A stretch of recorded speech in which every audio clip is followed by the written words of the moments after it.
A Chinese missile launched right now would hit the US mainland in about 30 minutes. The president gets 6 minutes to respond. China currently has around 620 nuclear warheads and is adding more to that faster than any country in the world. The Pentagon projects they'll cross 1,000 by 2030.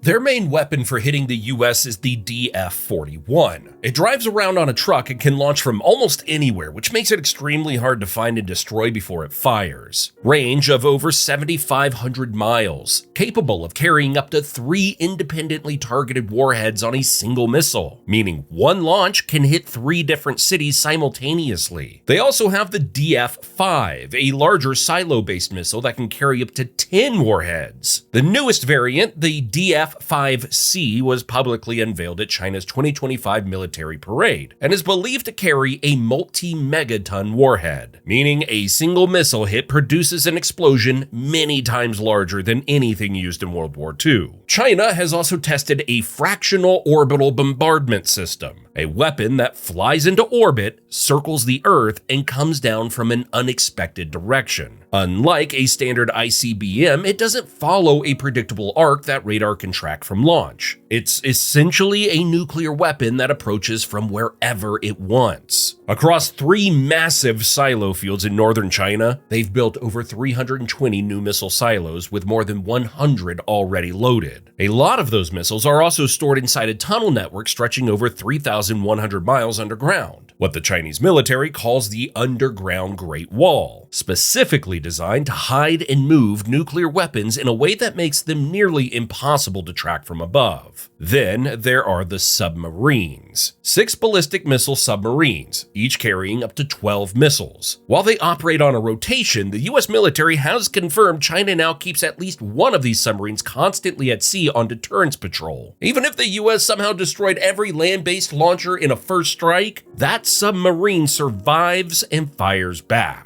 China's official policy since 1964 has been no first use. They won't launch unless they're hit first. But the Pentagon's most recent assessment says China is shifting toward a launch on warning posture, meaning they could fire the moment they detect an incoming attack, before a single warhead lands on Chinese soil. Historically, most Chinese warheads were stored separately from their missiles and had to be physically mated before launch, a process that takes time and was seen as a genuine commitment to restraint. The fact that they're moving away from that is worth paying attention to.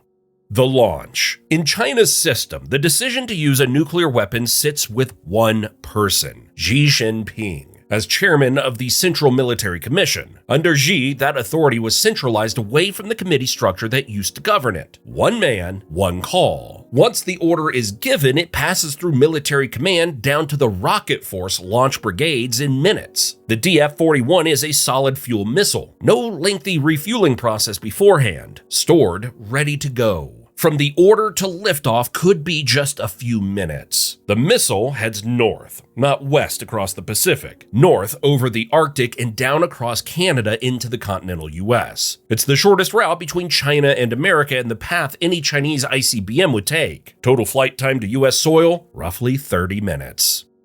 Detection. The moment that missile engine ignites, an American satellite network called SBIRS, the Space-Based Infrared System, detects the heat signature almost instantaneously. Within seconds of liftoff, US Space Command knows something launched. That goes straight to NORAD, the military command that monitors North American airspace, which cross-references it with ground radar. One detection isn't enough. They need independent confirmation before this goes up the chain, which takes a few minutes. Then a senior commander gets the president on the phone. That call includes the commander of U.S. Strategic Command, the chairman of the Joint Chiefs, and the Secretary of Defense. They have a prepared set of strike options. The president picks one, authenticates the order with a code carried at all times, and the launch sequence begins. That whole process, from the president picking up the phone to a decision being made, is designed to fit inside 6 minutes. One detail that makes that window feel even smaller: once American ICBMs are launched in response, they cannot be recalled. There is no abort button. Whatever gets ordered in those 6 minutes is permanent. Total time from launch to impact on US soil is 30 minutes. Subtract the confirmation time, subtract the decision call, and the window that actually feels manageable starts looking very narrow very fast. There's also no reliable way to know a launch is coming before it happens. Intelligence agencies watch for warning signs, unusual launcher movement, loading activity, spikes in military communications. But there's no system that tells you with certainty that a strike is minutes away. The first hard confirmation is the rocket igniting.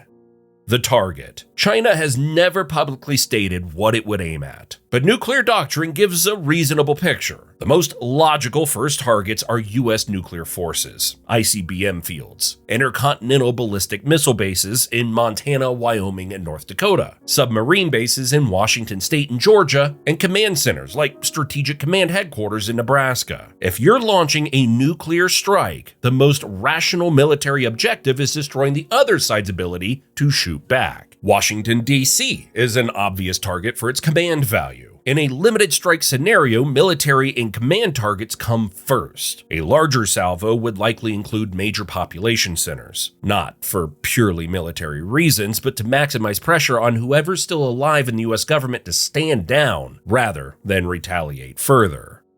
The Shield. The US has a missile defense system called the Ground-Based Mid-Course Defense. 44 interceptors in total, 40 in Alaska and 4 in California, designed to hit warheads in space during their middle portion of their flight. The honest truth about what it can do against China? Not much. The Pentagon's own missile defense review states explicitly that GMD is neither intended nor capable of defeating large and sophisticated ICBM threats from China or Russia. It was built for a limited attack from a country like North Korea, a handful of basic missiles. China's ICBMs carry multiple warheads, decoys, and countermeasures specifically designed to confuse interceptors. In scripted tests against simple single targets, GMD succeeds about 55% of the time. Against a real Chinese salvo with multiple warheads and decoys on each missile, the realistic expectation is that most get through. The interceptors would launch, some might connect, but nobody in the US military is treating GMD as a serious answer to a Chinese nuclear strike.